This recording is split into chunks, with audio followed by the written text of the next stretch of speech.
Salam saudara yang dikasihi oleh Yahweh. Kita bersyukur di minggu ketiga bulan Maret ini masih diberikan kuat dan sehat. Saat ini kita mendengarkan firman Yahweh, namun sebelum kita berdoa terlebih dahulu. Bapa dalam surga yang kami sembah dalam nama Yesus HaMasiah, hati kami penuh rasa syukur kepadamu atas pertolonganmu, penjagaanmu, pemeliharaan dalam hidup kami, sehingga kami ada sampai saat ini. Kami mau dengarkan firman-Mu, Roh Kudus urapi kami, agar kami dikuatkan, diteguhkan lewat firman-Mu. Kami sambut firman-Mu di dalam nama Tuhan Yesus kami berdoa, haleluya, amin. Pada kesempatan ini saya akan firman yang terambil dari Kejadian pasal yang ke-6, mulai dari ayat 5 sampai dengan ayat 10 yang berbunyi demikian. Dan Yahweh melihat bahwa kejahatan manusia demikian besar di bumi, dan setiap angan-angan pikiran hatinya semata-mata jahat sepanjang hari. Dan Yahweh menyesal bahwa Dia telah menjadikan manusia di bumi, dan hal itu telah memilukan hatinya. Dan Yahweh berfirman, Aku akan melenyapkan manusia yang telah kuciptakan itu dari muka bumi, dari manusia sampai hewan, sampai yang merayap, dan sampai burung-burung di langit, karena aku menyesal bahwa aku telah menjadikan mereka. Namun Nuh mendapat kasih karunia di mata Yahweh. Dan inilah silsilah Nuh. Nuh adalah seorang pria yang benar. Ia tidak bercela di antara orang-orang sezamannya. Nuh hidup bergaul dengan Elohim, dan Nuh memperanakan 3 orang anak laki-laki, Sem, Ham, dan Yafet. Saudara yang dikasihi oleh Yahweh, kalau cerita tentang Nuh, saya percaya saudara sudah sering mendengarkannya, dan mungkin sudah di luar kepala hafal tentang sejarah daripada Nuh. Tapi pada saat ini saya ingatkan kembali kepada kita, supaya kita belajar bagaimana berkenan kepada Yahweh itu. Pada kesempatan ini saya berikan temanya bergaul erat dengan Yahweh. Sekali lagi, bergaul erat dengan Yahweh. Kata pergaulan bisa dapat membuat seseorang makin baik atau makin jahat. Jadi bagaimana dibergaul? Kalau di 1 Korintus 15 ayat 33 dikatakan pergaulan yang buruk merusak kebiasaan yang baik. Kalau dalam Amsal yang 22 ayat 24 sampai 25 dikatakan, jangan bergaul dengan pemarah dan panas hati, agar jangan memasang jerat bagi jiwamu. Jadi kita lihat di sini, jika kita salah bergaul, akibatnya adalah fatal. Karena pergaulan yang buruk tadi merusak kebiasaan yang baik.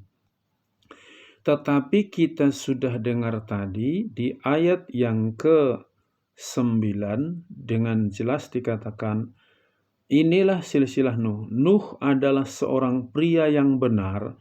Ia tidak bercela di antara orang-orang sezamannya. Nuh hidup bergaul dengan Elohim. Jadi kata bergaul di sini artinya selalu berkomunikasi dengan Yahweh, timbal balik, dan juga selalu mendengarkan apa yang Yahweh perintahkan kepadanya, mengerjakan apa yang diperintahkan oleh Yahweh. Maka kita tahu kalau kita bergaul dengan Yahweh tidak mungkin salah jalan. Kenapa banyak orang sekarang ini awalnya hidupnya benar, tapi ketika dia mulai bergaul dengan orang lain, hidupnya mulai melenceng. Karena apa? Terpengaruh dengan teman. Kadang itu teman itu dianggap lebih daripada Tuhan itu sendiri. Karena apa? Kalau sudah berteman dengan seseorang, kapanpun, dimanapun bertemu, siap untuk bertemu. Tapi kalau bertemu dengan Yahweh, dia masih atur-atur waktu. Tapi kalau sudah ia bergaul dengan teman dekat berjam-jam, dia tidak merasa habis waktu. Tapi kalau doa baru berapa menit, sudah tertidur. Itulah pergaulan yang salah tadi. Saudaraku, bergaul dengan Yahweh artinya selalu membaca, merenungkan, serta melakukan firman Yahweh setiap hari. Kita tahu ya, di dalam ayat yang ke-22 dikatakan demikian. Dan Nuh melakukan seperti semua yang telah Elohim perintahkan kepadanya, demikianlah dia melakukannya. Kenapa Nuh bisa melakukannya? Karena dia terus bersekutu dengan Yahweh, dengarkan firman Yahweh, dan melakukan apa yang Yahweh perintahkan. Itu namanya bergaul.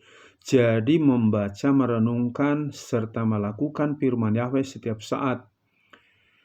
Dalam Yesua pasal 1 ayat 8-9, bagaimana Yahweh memperingatkan kepada Yesua, Taurat ini jangan engkau lupakan, tapi engkau harus merenungkan Taurat ini kemanapun engkau melangkah, supaya apa yang kau kerjakan berhasil.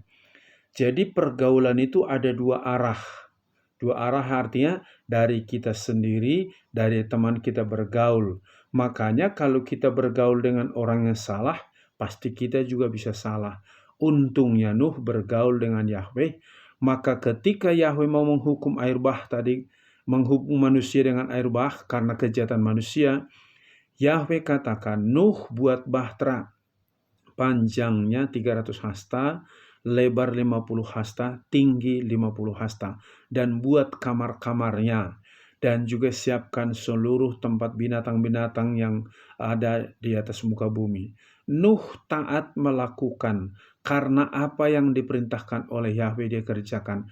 Karena dia bergaul dekat dengan Yahweh itu. Yang kedua, apa itu bergaul dengan Yahweh? Selalu membangun hubungan erat dengan Yahweh. Sekali lagi, selalu membangun hubungan yang erat dengan Yahweh melalui doa dan pujian seperti yang dilakukan oleh Daniel, di mana dalam Daniel pasal 6 ayat 10, Daniel mendengar undang-undang tidak boleh bermohon kepada dewa manapun, kepada siapapun dalam 40 hari. Kalau dia bermohon, maka dia akan dimasukkan dalam gua singa. Tapi karena Daniel sudah membangun pergaulan erat dengan Yahweh dengan doa 3 kali sehari dan memuji Yahweh, sekalipun ada undang-undang itu, dia tetap membangun pergaulannya, hubungannya dengan Yahweh. Untungnya saudaraku, kalau kita bergaul dengan Yahweh, membangun erat hubungan dengan Yahweh melalui doa dan penyembahan, Daniel sekalipun dimasukkan dalam gua singa, singanya tertidur. Seperti tadi Nuh, ketika Yahweh menghukum dunia dengan air bah, semua mati manusia, kecuali hanya Nuh dengan istri dan 3 anaknya, 3 mantunya. Itu untungnya dia bergaul dengan Yahweh, tidak mati dalam air tadi. Yang berikutnya, saudaraku, apa itu bergaul dengan Yahweh? Sebelum melakukan sesuatu, tanya dulu pada Yahweh, bisa apa tidak? Nah, ketika saudaraku orang Filistin menyerang Kehila, maka Daud disuruh untuk melawan orang Filistin. Itu dalam 1 Samuel pasal 23 ayat 1-2, ayat 4-5.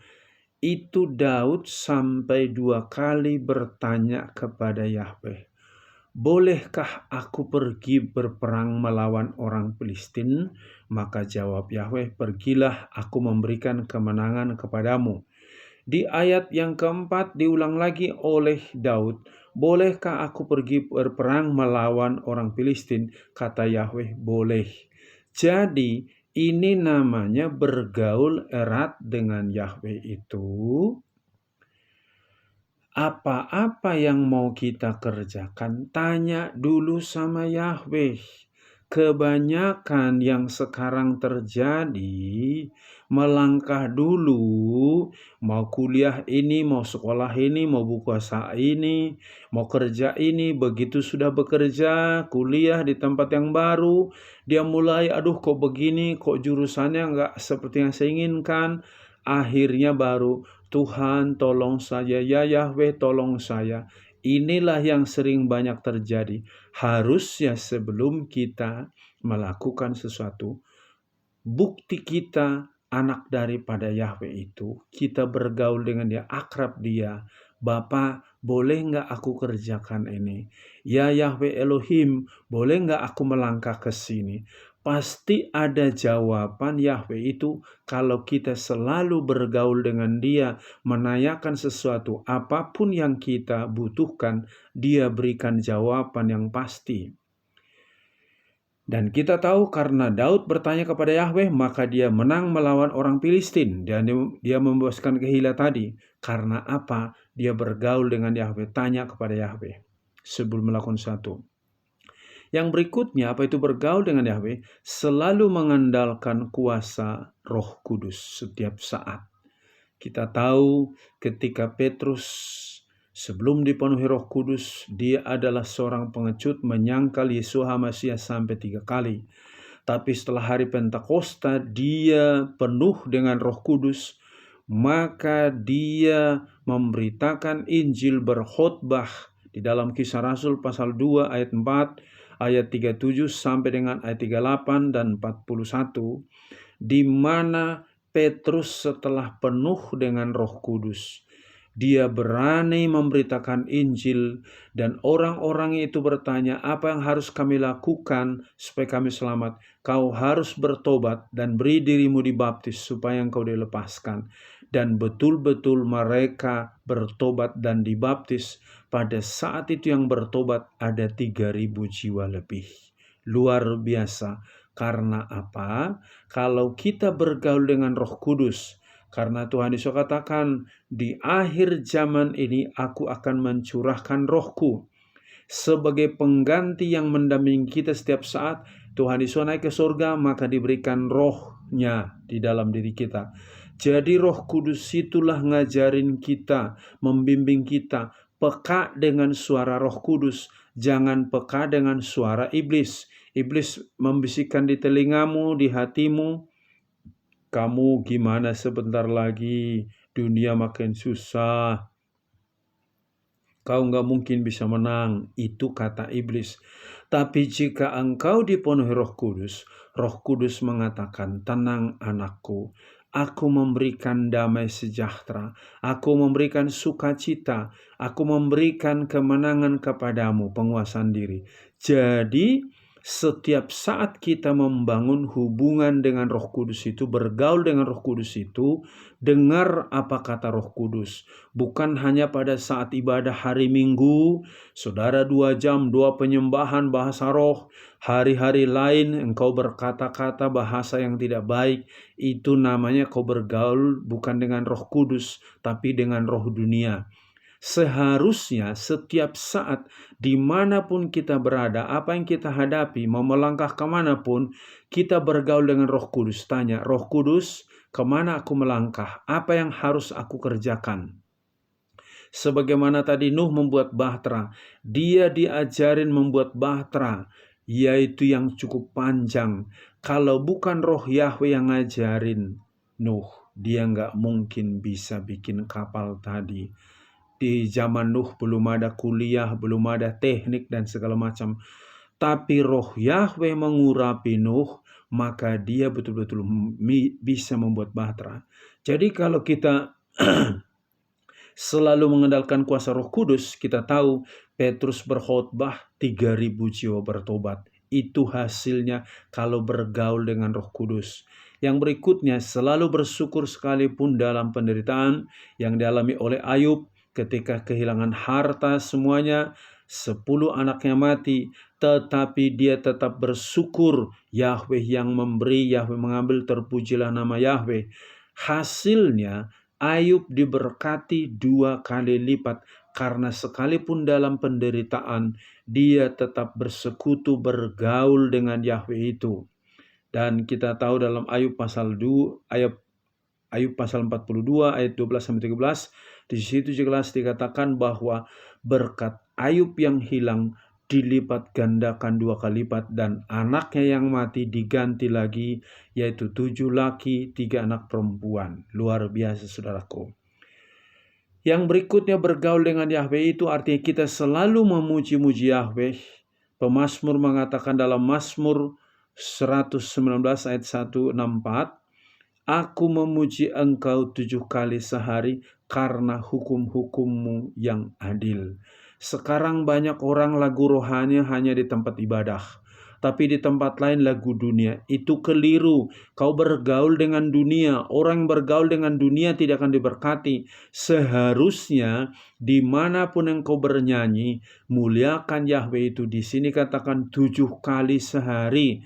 Ini terbalik. Banyak mengaku orang Kristen pengikut Yesus HaMasiah memuji Yahweh hanya sekali seminggu. Hari-hari lain lagu dunia engkau nyanyikan, maka perlu engkau bertobat. Itu bukan pergaulan yang benar. Karena ketika engkau nyanyi lagu rohani, imanmu dikuatkan, rohmu dikuatkan. Engkau sedang membangun komunikasi dengan Yahweh, bergaul dengan Yahweh.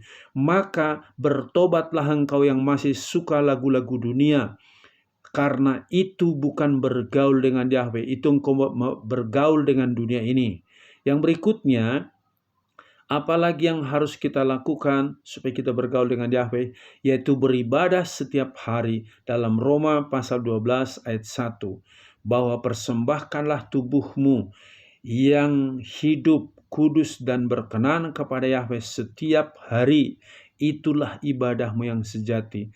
Jadi kalau kita ingin bergaul dengan Yahweh, beribadahlah setiap hari. Persembahkan tubuhmu, jiwa roh tubuhmu setiap hari, setiap waktu. Itu namanya bergaul dengan Yahweh. Dan saya percaya kalau engkau beribadah dengan sungguh-sungguh, satu saat di surga nanti kita hanya memuji-muji Yahweh.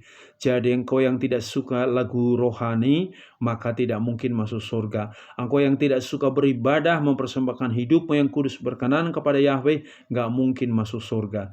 Jadi mulailah bergaul dengan Yahweh supaya engkau selamat. Kalau Nuh boleh selamat dari air bah, jika engkau bergaul dengan Yahweh, engkau selamat dari hukuman dunia ini, dipersiapkan untuk masuk ke dalam kerajaan surga.